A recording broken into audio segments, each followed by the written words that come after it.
Voyons ce que ce VPN nous offre. D'abord, c'est un VPN classique, mais on peut choisir le pays sur la carte du monde ici. Je ne peux pas choisir car j'ai besoin du plan plus. J'ai le gratuit, mais je peux prendre ceci. Pour l'essayer gratuitement, cliquez sur Connexion rapide en haut pour un serveur auto.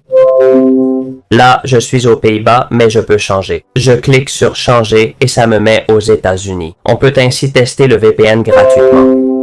En changeant avec la version gratuite, j'ai un compteur d'1 minute car je ne peux pas changer jusqu'à 1 minute entière. Mais bon, ce sont les premières options. Le VPN, celui qu'on utiliserait normalement. En plus, ce VPN a un code sécurisé pour transférer les données via des serveurs plus sûrs, en gros.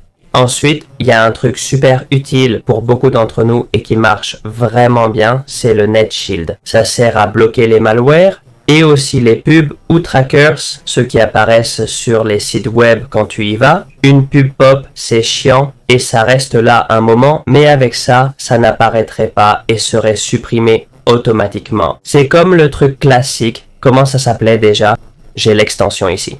C'est comme un adblock classique, mais intégré directement dans notre appli VPN, c'est génial. Et en plus, il a un kill switch. C'est quoi un kill switch? Vous ne savez peut-être pas ce que c'est. En gros, un kill switch coupe l'Internet si le VPN tombe pour éviter de révéler votre IP. Imaginez que ce VPN, pour une raison ou une autre, cesse de fonctionner. Il couperait automatiquement votre Wi-Fi pour protéger votre VPN si vous activez cette option.